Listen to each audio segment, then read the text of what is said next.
أما بعد فقد قال الله تبارك وتعالى: من يطع الرسول فقد أطاع الله. وقال النبي صلى الله عليه وسلم: من أحب سنتي فقد أحبني ومن أحبني كان معي في الجنة. صدق اللہ العظیم. محمد کی محبت دین حق کی شرط اول ہے. محمد کی محبت دین حق کی شرط اول ہے. گر ہو اس میں کچھ خامی تو سب کچھ نامکمل ہے. جناب صدر و ارباب حکیم و دانش، معزز علماء اکرام، منصفین عظام اور طلباء اکرام، السلام علیکم ورحمۃ اللہ وبرکاتہ.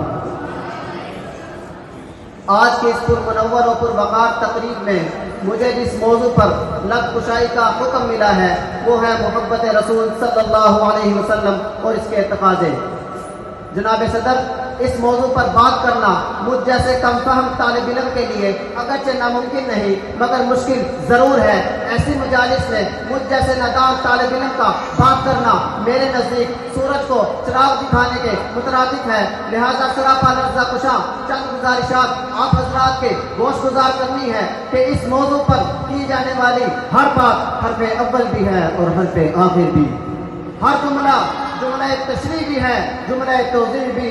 رسول خدا صلی اللہ علیہ وسلم کی محبت میں کی جانے والی ہر بات کی ابتدا ہی اس کی انتہا ہے. چنانچہ قرآن کریم کی تلاوت کردہ آیت اور حدیث مبارکہ کا سادہ مفہوم بھی یہی ہے کہ خدا تعالیٰ کی محبت کا لازمی جز محبت رسول اللہ صلی اللہ علیہ وسلم ہے. جناب صدر، گویا کہ خالق کائنات کی محبت اور رضا کو رسول پاک صلی اللہ علیہ وسلم کی محبت اور اطاعت کے ساتھ مشروط کر دیا گیا ہے. لہذا ہمارا ایمان اس وقت تک کامل اور اکمل نہ ہوگا کہ جب تک رسول پاک صلی اللہ علیہ وسلم کی محبت اور اطاعت نہیں کر لیتے ہی ہمارے ایمان کا جزو کامل ہے.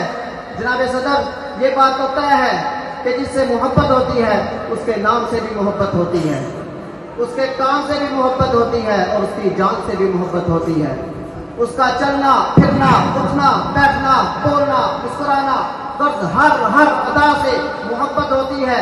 محبوب کا تذکرہ مقصود بن جاتا ہے اور جب بات رسول پاک صلی اللہ علیہ وسلم کی محبت کی آتی ہے تو خود کلام اللہ بھی جھومتا ہوا نظر آتا ہے. کسی شاعر نے کیا عجیب نقشہ کھینچا ہے کہ باللیل میں ہے زلف محمد کا ترنم، باللیل میں ہے زلف محمد کا ترنم، والشمس میں ہے رخسار احمد کا ترنم، فالفجر میں ہے صبح رسالت کی بشارت، والفجر میں ہے صبح رسالت کی بشارت، والعصر میں ہے نور نبوت کی بشارت. یاسین سے کبھی مولا نے اس کو پکارا، حامیم کبھی